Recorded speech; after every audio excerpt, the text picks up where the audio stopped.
Hi everyone, welcome back to Level Zero Literacy. My name's Mason, and I'm excited for this week's episode where we cover Yakuza Kiwami.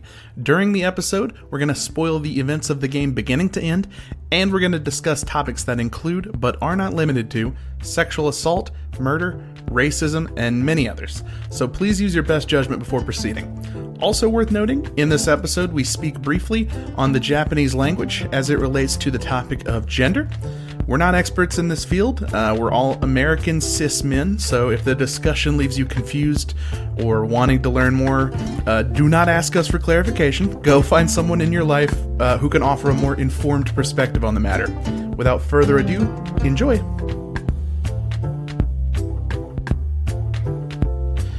Hello, everyone, and welcome back to Level Zero Literacy.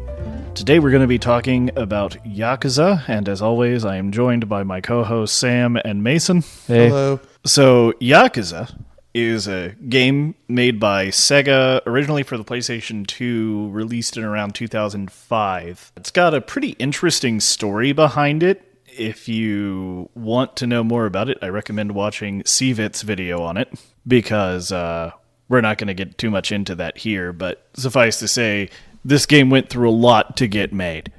It is a open world-ish kind of continuation of a beat-em-up style of game with a bunch of mini-games and side stories to a level of something like a Japanese Grand Theft Auto. That's the main gist of the game. In the game, you play as Kazuma Kiryu, an orphan who was raised by a Yakuza named Kazama. Well, he wasn't really raised by him. He was raised in an orphanage founded by Kazama.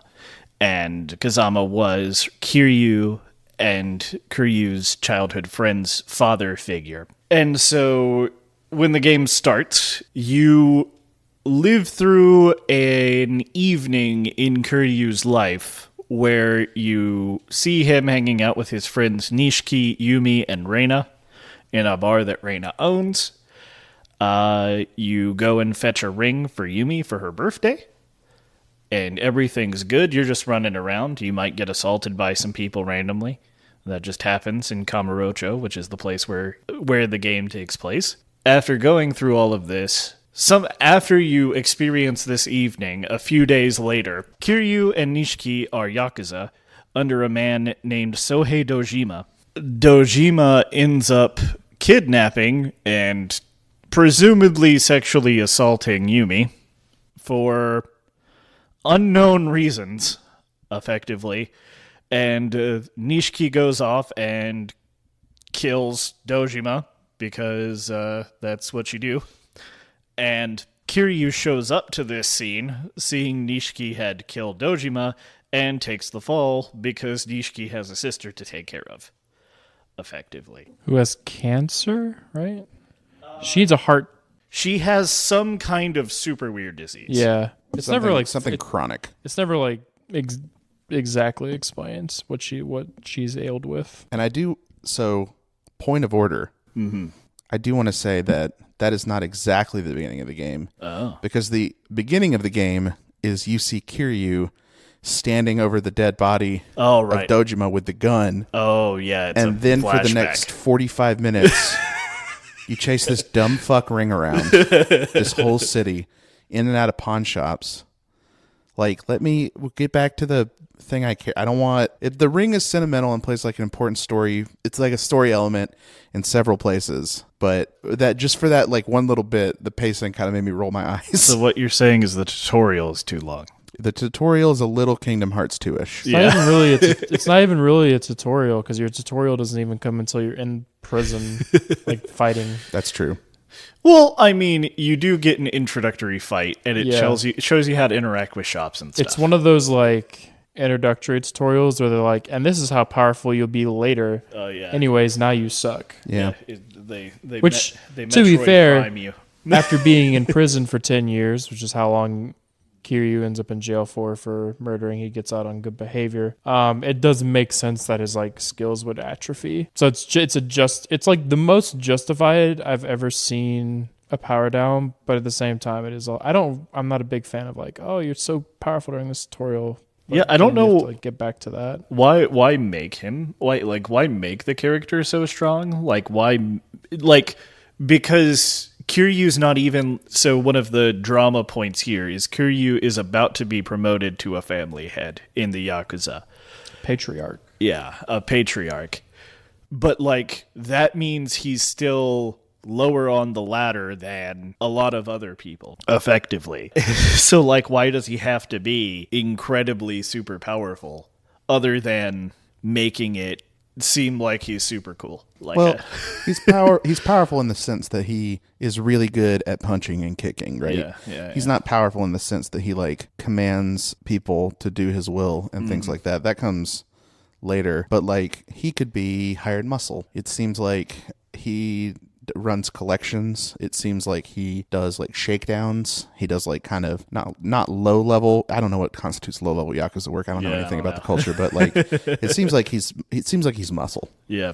So it makes sense that he would be really good at fighting, and he would be very kick-ass to me. But I do like that the stakes are immediate and get you invested. I was hooked right from the beginning with this, and I thought, at least, like, just from, like, while they were setting up all the premises for the story to take place, like, I was super priced in super early. There wasn't, like, a thing, they didn't, like, belabor, how cool is your friend Nishiki? Do you have to, like, they just did, like, such an expert job, like, with the opening couple of scenes, like, establishing, like, Kiryu cares about this person.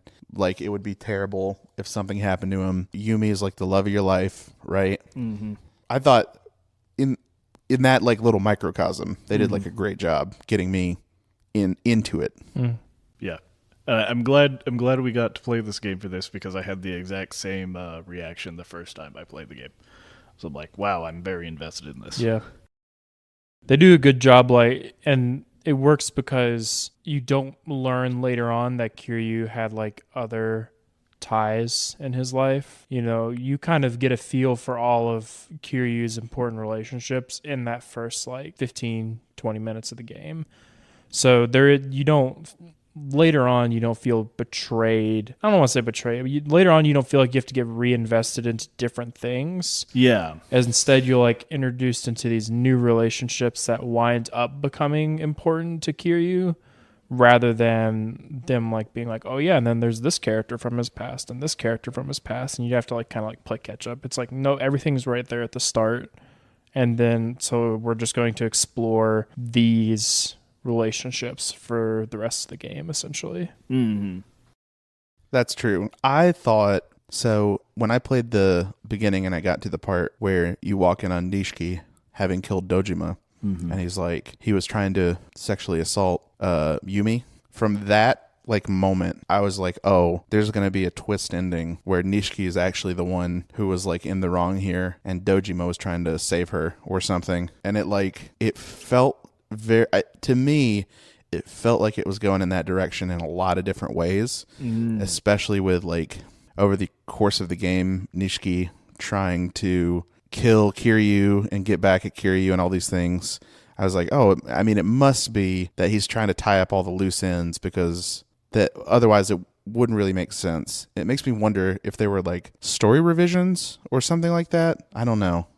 I didn't really feel that way. And that's not just, I mean, this game does kind of have a twist ending. It's not really exactly played straight, but I think the twist ending mostly comes as a result of them slow rolling the reveal of what's actually going on. Yeah. More so than, like, they were aiming to have a twist as the ending. I see it more as one of really, I see this game's core identity as, like, in two places. The first one is, what does it mean to be a moral man in an amoral society? And then the second one being, how do we as people react and move on when the ties that bind us to our lives disappear? Nishiki and Kiryu are foils in this aspect, because Kiryu, as we see Kiryu's ties, the people in his life disappear, go away. continually throughout the course of the game. We see him strengthen his resolve and move on, and he falters a little bit in the end, but he's able to like find a reason to keep on going. Whereas Nishiki, I think his loss is a little more immediate. Obviously, his significant loss, the death of his sister, happens while Kiryu is in prison, and so we see sort of his steady downfall as a result of losing the person that he cared about most. Now, the man who took the fall for him so he could take care of his sister, like that whole thing might have been is now fraught because he wasn't able to save his sister. I definitely saw Kiryu and Nishiki as parallels, right?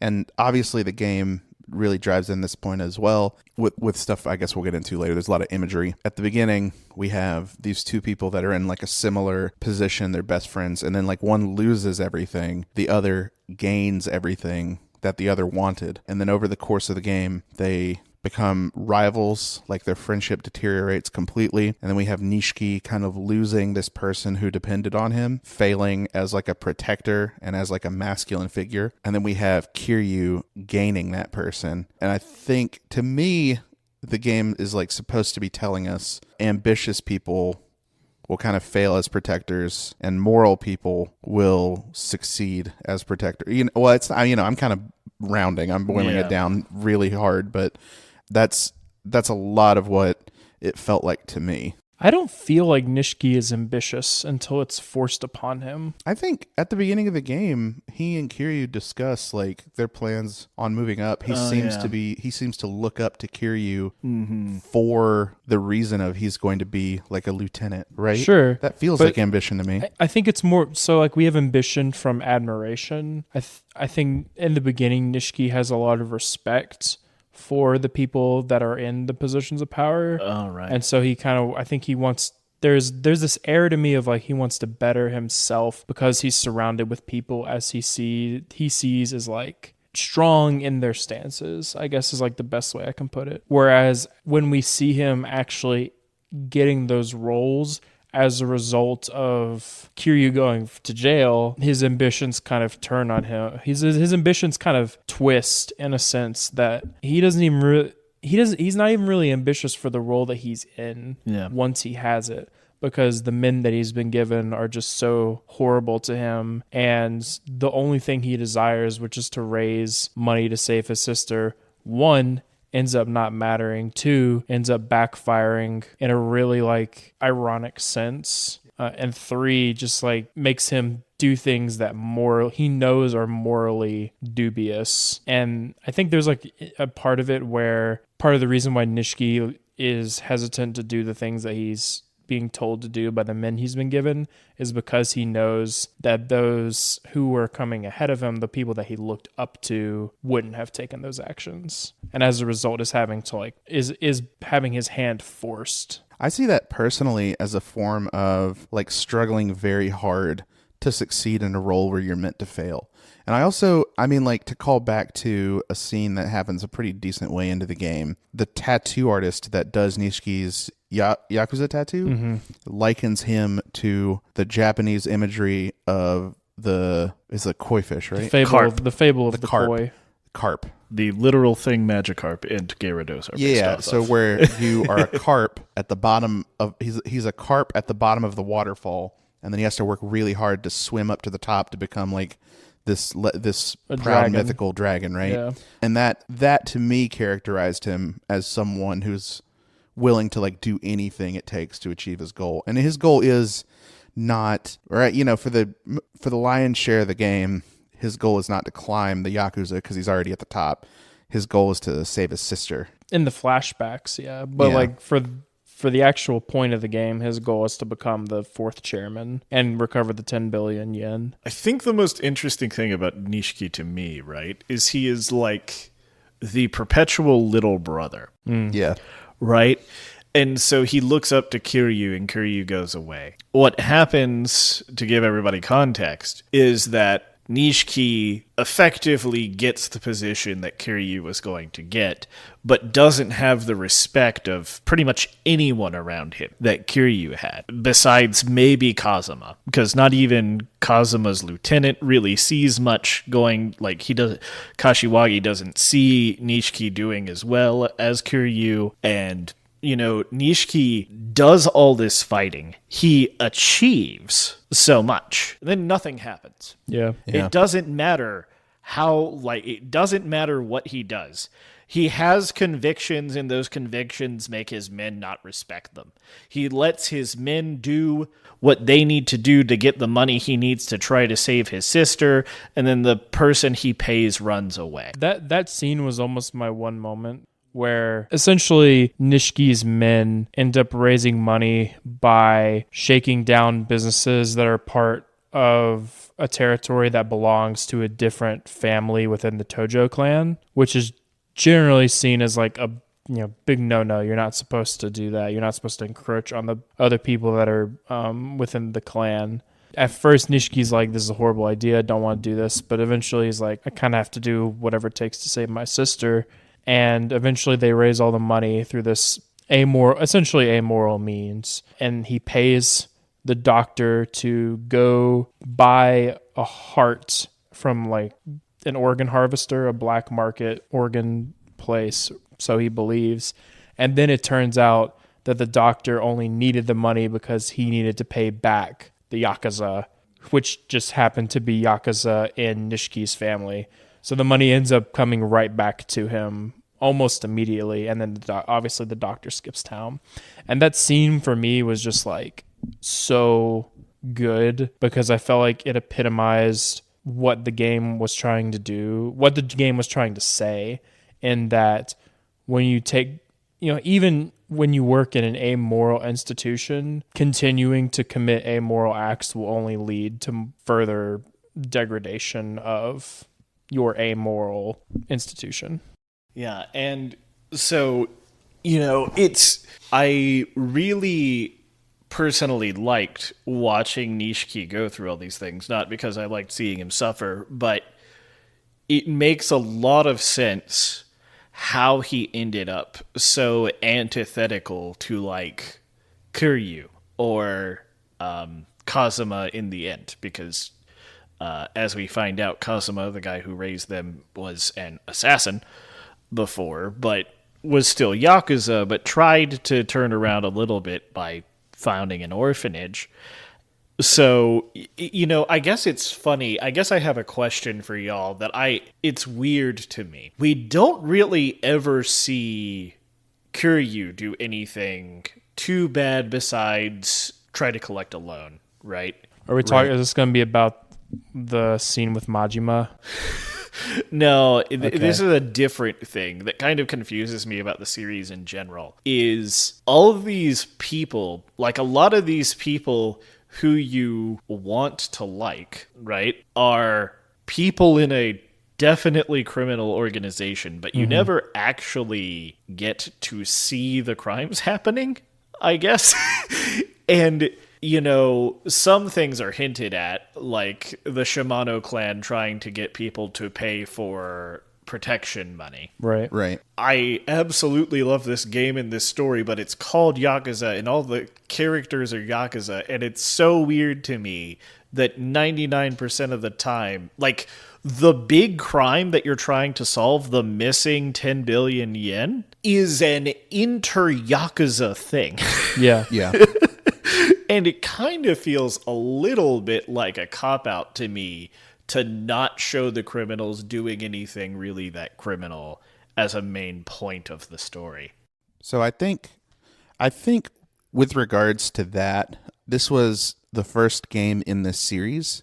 And while we know now in the year 2023 that the Yakuza game is known for great writing and storytelling, the team or person, I'm not sure, who wrote the story had, 15 years fewer experience in how to do this.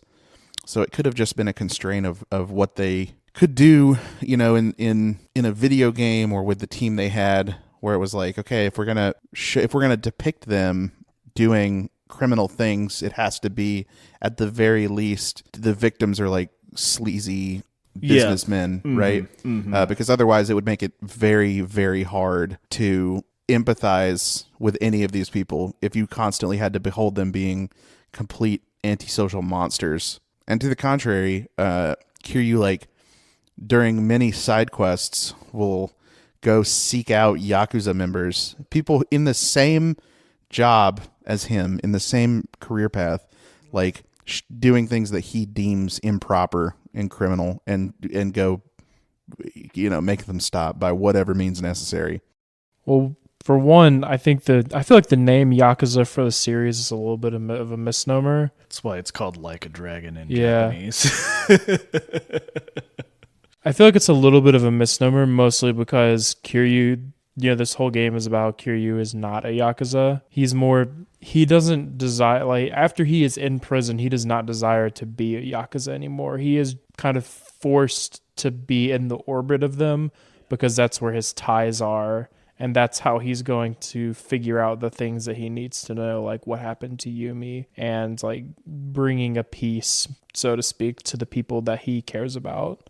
What was y'all's one moment? Do you want to get into that? I've got one. Mine came out of a sub-story that was between one of the main characters of the game, the florist, and an out-of-town kind of Yakuza boss. The florist is an informant who, his main thing is that he really hates Yakuza.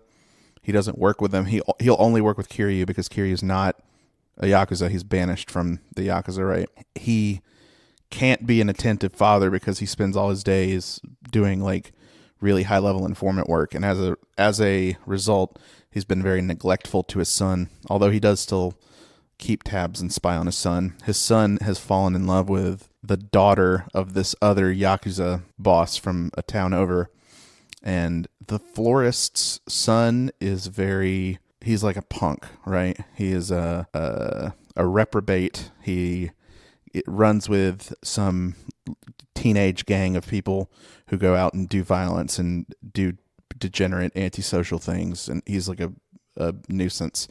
And the Yakuza boss's daughter is like on top of the world. She never has to worry about anything, and they've fallen in love sort of Romeo and Juliet style. And you do a couple of, there's like a main story quest and a couple of side quests where this couple comes up to see these people both at the top and bottom of this social order trying to get away from it and just live an honest life was really, I found really touching, because like the world in Kamurocho sucks.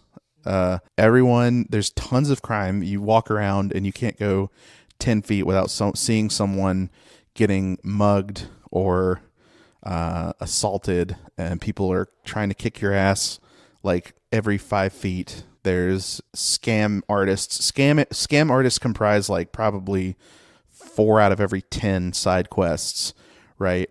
And to see like this story, however, briefly you interact with it, of these folks who are the oppressor and the oppressed trying to step away from this and just sort of, make their own path, I thought was something that it was not something I expected out of this game, given the story it was trying to tell. And it was like a breath of fresh air to see these kinds of traits being exhibited by someone who's not Kiryu. Because at a lot of points of the game, it seems like Kiryu is the only moral person in all of Kamurocho. That's actually not a side story. That's just chapter 6. Well, there's two side stories. Two side stories that relate to it. Yeah. But that's just part of the main story. Yeah. Okay, so mine's real. So my moment is actually something that's pretty simple, because I was going to talk about what Mason mentioned for his moment. But there was one other thing that I thought was really simple but very effective at the end of the game. So essentially, everyone's died, which that might seem like an overstatement, but if you've played the game, you know. Kiryu gets the will from the third chairman of the Tojo Clan that you learn he gave Kazuma the power to name the fourth chairman of the Tojo Clan because the third chairman knew that he was going to get assassinated as a result of some really complicated nonsense that I'm not going to get into the whole nitty-gritty of. Kiryu obviously doesn't want to be a Yakuza anymore. And so retires on the same day he gets inaugurated as the 4th chairman. And as the 5th chairman, he picks this man named Terada. And Terada essentially was keeping Kazuma safe because Kazuma was being hunted for essentially assisting the 3rd chairman doing this like very big scam that was defrauding this big politician guy. And so Kazuma, the only person Kazuma has been able to trust through all this is Terada. And so for me, there's something that sums up this game really nicely as far as its core essence about Terada becoming the 5th chairman as selected by Kiryu, because Kiryu didn't feel like he needed to know that much about Terada. It was just enough for him to know that Kazuma was willing to put his trust in him. You know, this game's a lot about being a moral person in an amoral institution and an amoral society, and in the bonds that the bonds that tie you, the people that tie you to your life and keep you going and all that stuff. And so there's just something really powerful for me about that moment of recognizing that Terada was chosen, because it just makes perfect sense to me character-wise that Kiryu is willing to put his trust in someone he's never met, never really had any sort of long conversation with, simply because a man that he respected greatly was willing to put his trust in him, and that's good enough for him. It really shows like Kiryu's ethics, his morals, his faith in people. Kiryu has a lot of faith in people, even when they don't necessarily deserve it. He will have faith in them up until the very end. So that moment for me just really summed up the essence of the game and the core of Kiryu as a character. I thought it was nice. I will pick a very weird and not nice moment for my moment, actually. Because, so we already talked about it quite a bit, but I really like Nishiki's character arc in this game, right? And the moment that was man, I really want to see what happens at the end of the story just to see where it goes, when, other than I have to because we're doing a podcast, was when the scene you get to see when you find out that 2 of Nishiki's goons accidentally killed a woman who we assumed was Yumi's sister. In that scene, because you find out that who you think is Haruka's mom has a specific tattoo, and a corpse with that tattoo shows up in a bay somewhere. And you find this out, and you think Haruka's mom is dead. And at some point after you find this out, you get to see the scene of it happening.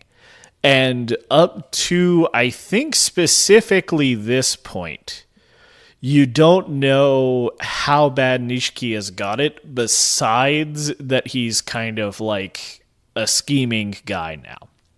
You don't know how far off the rails he's gone. And when Nishiki finds out that these 2 guys under him randomly ended up killing this woman they were trying to torture to try to get this information on where the money is, he just walks in and he's really mad. He's like, this was Yumi's sister, and then shoots a guy, and then shoots another guy. And it's, the juxtaposition of things in this game is so wild to me. Mm-hmm. Because I know y'all didn't play horny RPS. No. There's a lot. I would say even in the main story, there is a lot of tonal whiplash. Yeah. But to me, horny RPS is just a funny parody of gacha games in the arcade back then. Because I played a lot of arcade back in 2005, and that is right when games with cards and other manipulable things were getting very popular. We didn't get anything like that here in the West, but I'm familiar with the concept. And to me, that's just a silly parody game of a very specific thing that actually happened. But sometimes you forget how, I guess, serious the story is. But then you see something like that and you're like, oh yeah. Another thing that was kind of like a moment for me, but just like interesting scenes, was when you see Shimano getting his hair cut very early in the beginning of the game. And he finds out that it was Kiryu getting away from what was it? It was Kiryu getting away from the funeral, right? But I don't know. I think the game, I guess my moment is how good the game sets up all the primary villains of the game to be people that you don't like, and the good characters to be characters that you do like, even though they're all Yakuza, I guess. I found Shimano to be a pretty enjoyable villain. Yeah. I guess I don't like him, but I do respect him cuz like I feel like Shimano is meant to kind of be the old school style Yakuza, right? Yeah. Where he's like very like just do what I have to do to get what the things that I want type deal. I don't know. I didn't hate Shimano. He's just very violent. I love him. He's a great villain. Yeah, I think the way he's portrayed is like perfect. Yeah. I also like that he dies. I thought it was excellent to see him kind of rubbing off on Nishiki, where he would like kind of meet with him in secret and be like, Kazama's way is not going to work. You're kind of a little bitch boy, Nishiki. You know, there's something, I actually want to backtrack a little bit here, because that scene where he's getting his hair cut, I think is like framed perfect. Yes. Because it shows that he's not like a reprehensibly evil person to me, because your expectation is that when the woman nicks his head, you think he's going to kill her, like genuinely. And then when his goons are like, you're like, oh, that's what this is means. something that's happened before. This is he's going to punish us. So, but he doesn't. Right. They set up the scene for Shimano to do this horrible thing, but in the end, he still does this thing that abides by what I would consider "quote unquote" his code. Yeah, well, to kind of the bounce off of that, the reason his head gets messed up is because he's mad about what happened and he moves his head. Yeah, it's his fault. Yeah, but it's like, his fault. But he easily could have justified it as it wasn't, right? You know. But yeah, absolutely. Yeah, all the characters in this game are really well written. I want to talk about Majima so bad. Okay, we can talk about You Majima. mean the best character? Majima is so interesting to me because I find Majima interesting because I always really like characters that are motivated by things that are not very common general things that motivate characters like money or power or love or righting or wrong. Majima will devote himself solely to fighting Kiryu because he wants to fight the best fighter, because Majima only pours all of himself into everything he does, and he really, really, really wants to fight Kiryu. So he wants to do nothing but kick your ass. I likened Majima to the Joker a lot, while three of us tend to talk as we're playing the game, just kind of voice our thoughts and opinions. And I was like, yeah, Majima gives me really Joker vibes. And then Buck was like, well, guess who voiced him in the PS2 dubbed version? Mark Hamill. For those of you who don't know, Mark Hamill is like the Joker voice you will hear in most pieces of animated media. So there's like a really famous image of someone on Twitter, like, at Mark Hamill, I cannot believe you voiced this guy. And Mark Hamill actually replies to this rando, and he's like, I have no idea who that is, and I have no recollection of voicing this man. Leave me alone.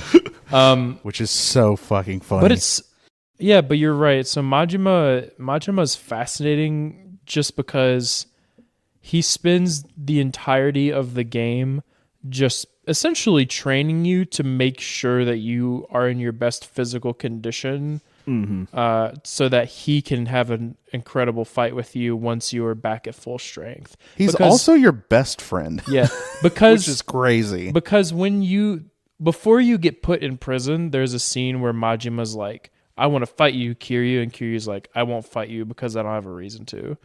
And so after Kiryu gets out of jail, Majima's like, all right, I'm going to make up all these excuses of why you have to fight me so that you have a reason to fight me. And it's just the dumbest reasons ever.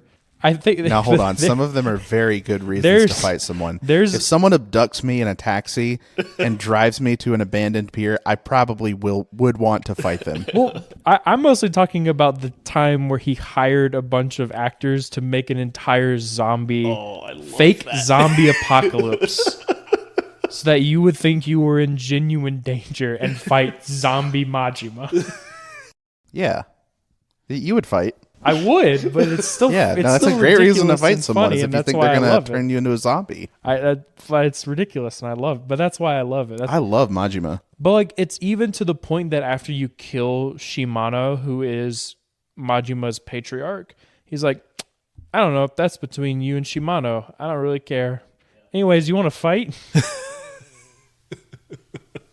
He was genuinely the most delightful part of the game. All of the times I had the most fun were because Majima was involved in some way. A lot of the time it was because of Majima Everywhere, because they really, really went out of the way to make that entire system not only very charming, but like very fun. Yeah, something I'm sure none of us experienced, but Mason told me about at one point was that there is a Majima Everywhere you can experience only if you go into first person mode and look up, and you can see Majima on top of a roof and he will jump down on you. I got it. But you found out. Well, yeah, I knew about it. Is that the one where you get the trophy for Majima attacking you from above? Yes. Okay, yeah. I got that. I don't remember being in first person mode when it happened, but I did get that achievement. Yeah. Insane. He I don't know, like all of the very cool ways that he can attack you made me want to fight him more, even though it was a huge resource drain. Him like chirping at you made me like look around like, like, oh God, where could he be? And he's like, there's like a car rattling. And you're like, oh, okay.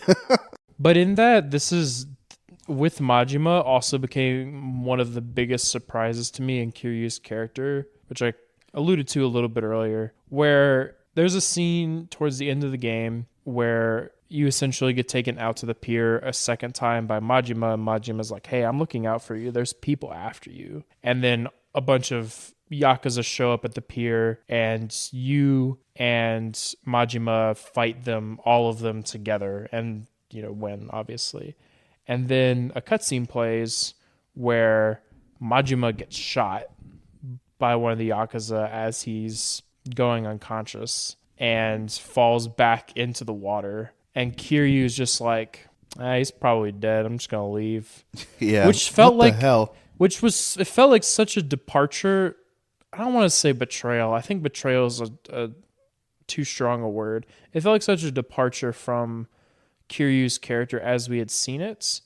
And I'm not sure if it was because the ties that were actually there between Kiryu and Majima were weaker in writing than they intended it coming off. I think it comes off a lot stronger to the player than they might have intended on writing it. Yeah, I think that scene is the absolutely most. It is such a victim to Majima Everywhere not existing in the first game. That's fair. Because this is like a shot-for-shot remake of the first game, right? Yeah, and so if you only consider literally the cutscenes that Majima is in the story, the beginning of the game, and then the ball part, the batting cages. The batting cages. But even well, hold on. There's one more, and then I think this might explain it.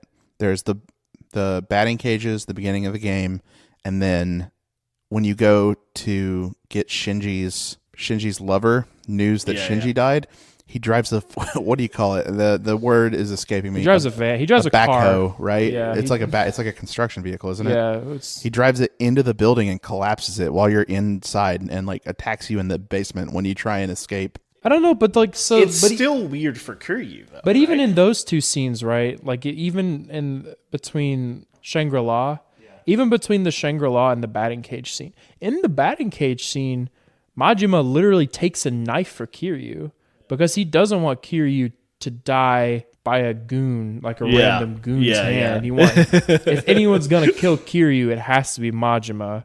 But like I don't know. I just feel like without Majima everywhere, though, that moment is a lot less of an extension. Without Majima everywhere, you wouldn't see that moment as an extension of the character you see in Majima everywhere, right? Sure. It just seems like he's deranged. He's just really murderous. He's got like a bloodlust for Kiryu. I just wish that they had redone that scene. Me too. I don't necessarily know. It doesn't even necessarily have to be that Kiryu tries to save Majima. Mm-hmm. They just needed to give Kiryu a better motivation to like not leave immediately. Yeah, to not try. Yeah. It was just very strange to me. I mean, I agree. It could have been as easy as when Majima's like falling back, he's like, go, I'll be fine, or something, you know? Let's talk about the third act, just in a broad stroke. Towards the end of the game, you basically figure out that the 10 billion yen that everyone is looking for belongs to this politician named Jingu and was money laundered by the Tojo Clan to get back to Jingu, who has extreme political aspirations, to put it lightly. You also learn that Haruka, who is the daughter of Yumi, the girl that you loved before you went to prison, and Jingu. And so you hear all these people talk about how Haruka is like so important and is like worth more than 10 billion yen, essentially because they believe they can use Haruka to blackmail Jingu or promise to deliver Haruka to Jingu so that Jingu can kill her, because Jingu wants to kill Yumi and Haruka because he believes that they are stains on his political aspirations. What a sociopath way to view people. And the craziest thing to me about Jingu's character is that he doesn't even show up until chapter 11. Yeah. Really? This is like, Jingu was a symptom of the part of the game I thought had like the weakest storytelling, which was Act 3, because when, I believe Date-san tells you about Jingu, and he's like, he's a politician. He was blackmailed. He's rich. He killed a guy. He brainwashed Yumi. He's really bad. And then you meet Jingu, and Jingu's like, I will kill a child for power. It's like, okay, I mean, like, we could have had this guy earlier, and you didn't have to do all this, like, weird heavy lifting right at the end to make me dislike him, which, to be fair, the boss fight was enough to make me dislike him.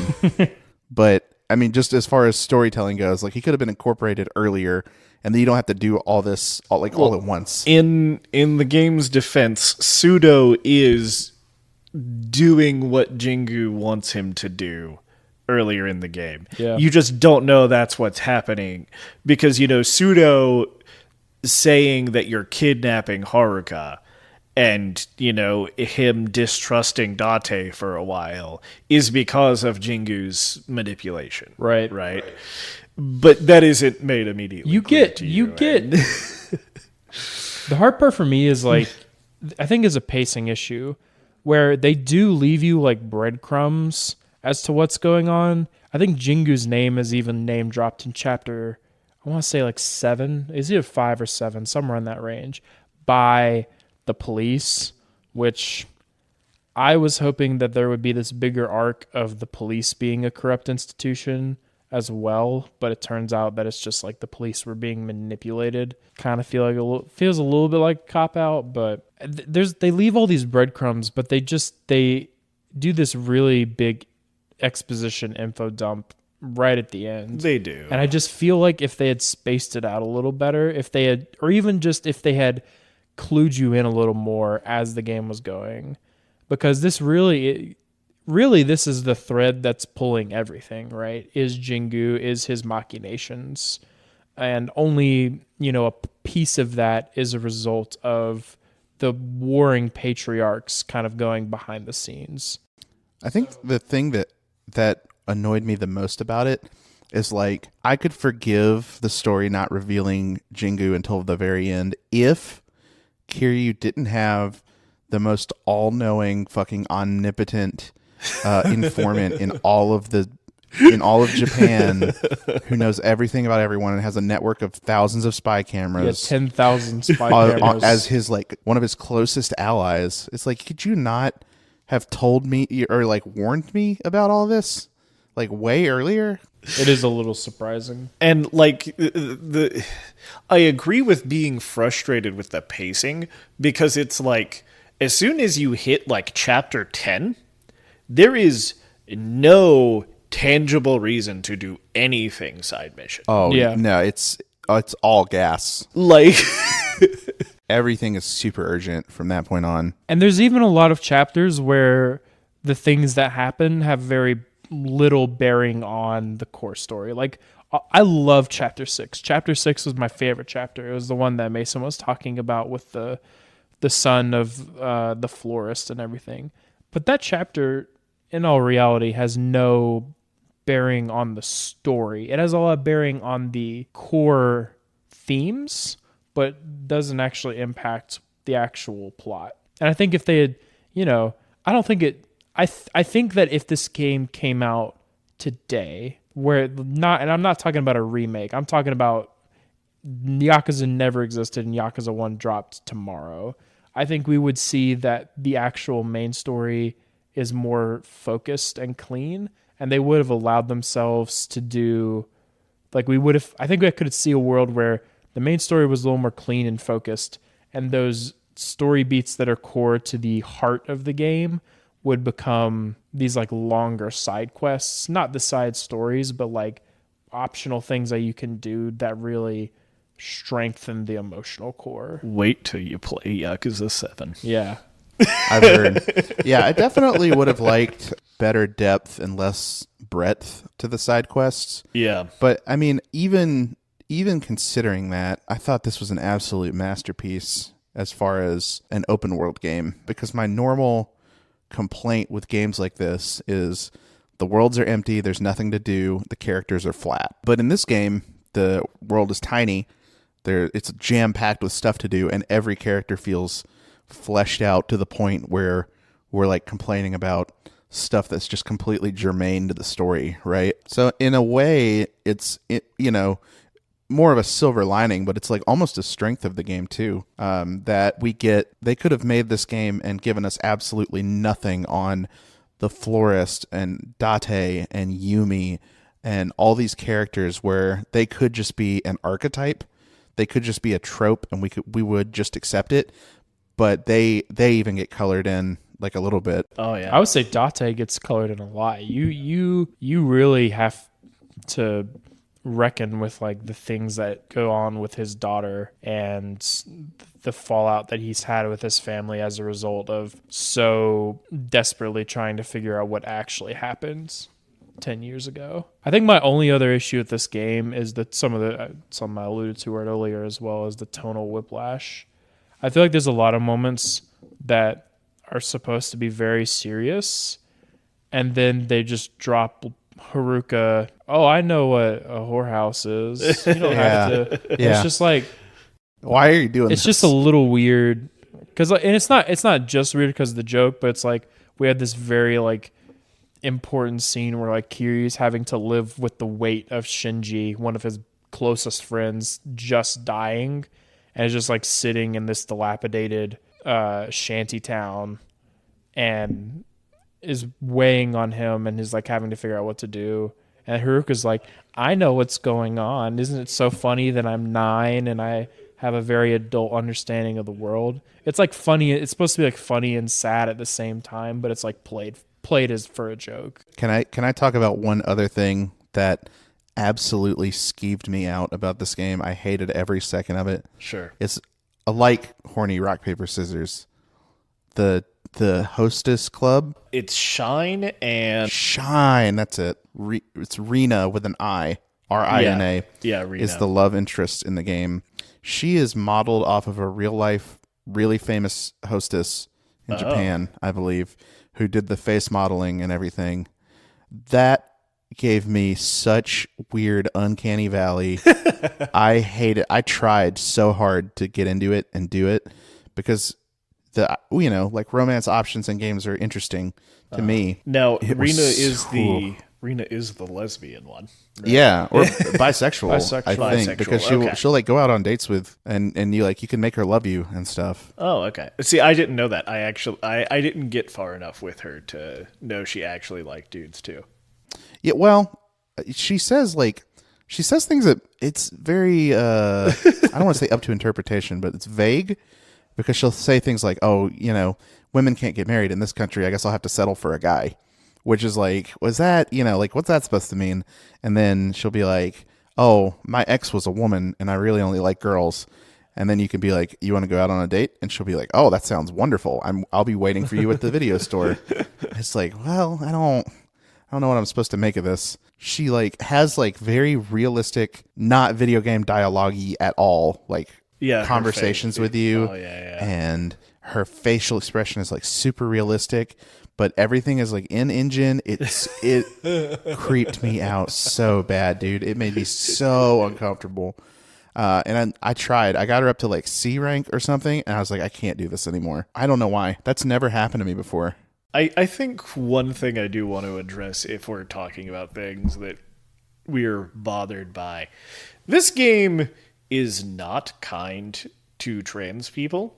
Not in a, it portrays them actively badly way. Yeah. Because, there's a side, the side story is, this side story I'm about to say is not the one that I'm talking about.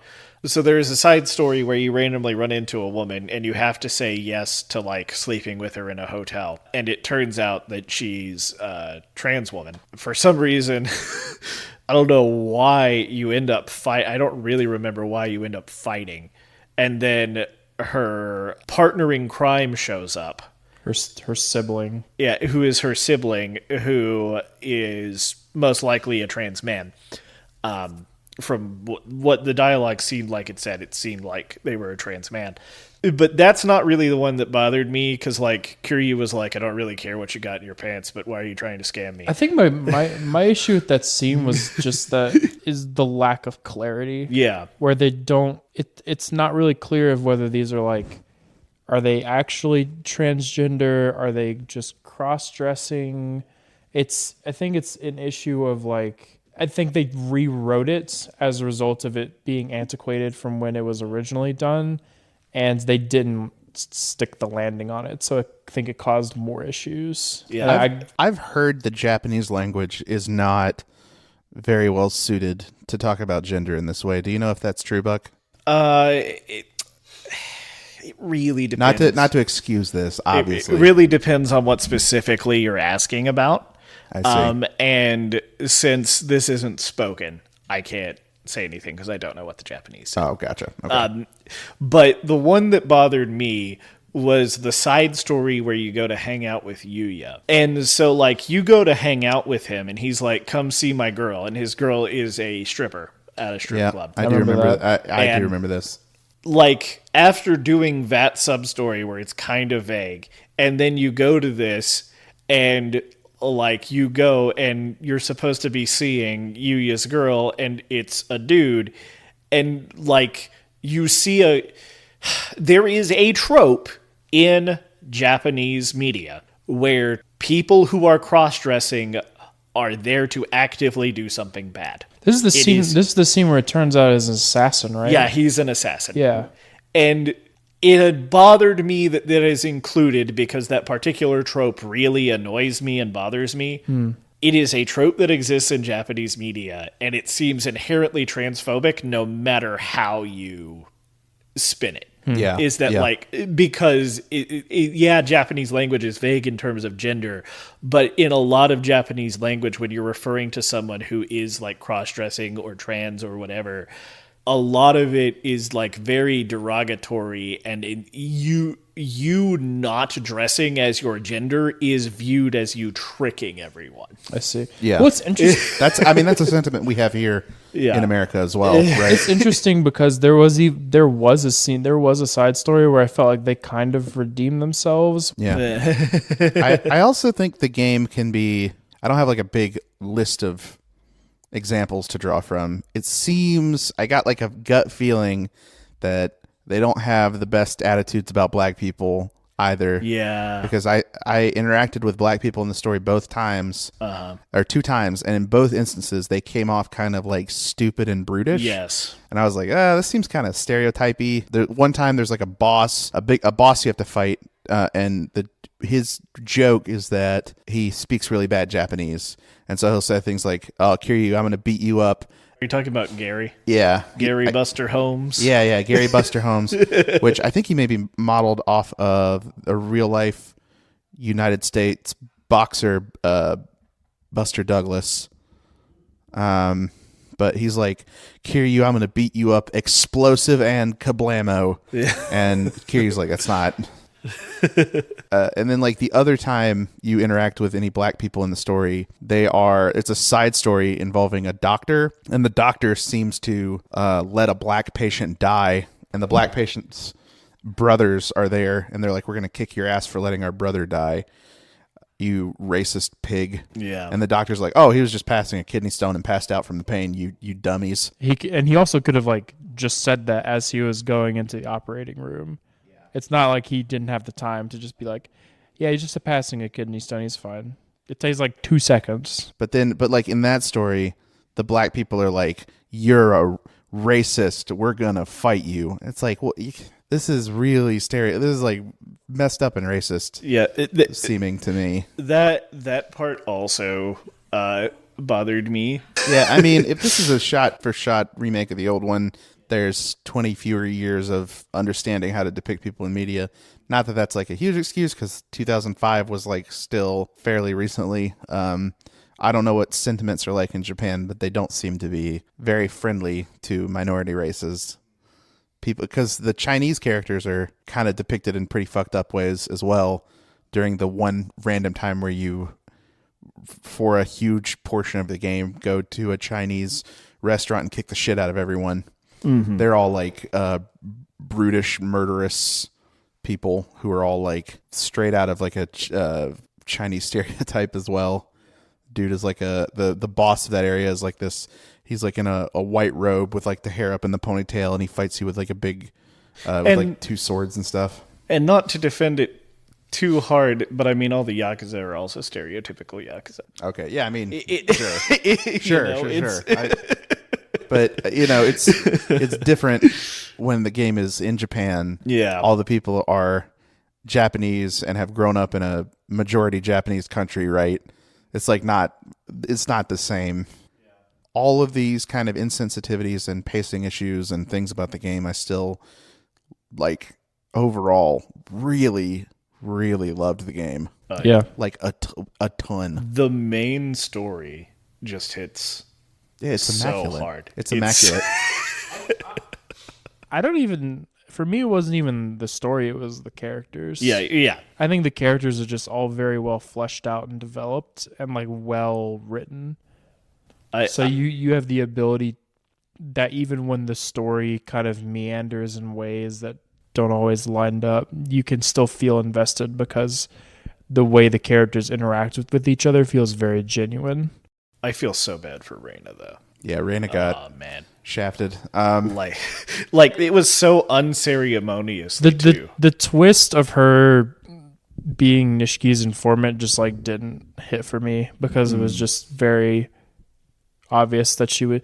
Yeah. I don't know if they like expected you as the player to forget that she was interested in Nishiki at the beginning of the game, but I didn't. Yeah, so I remembered.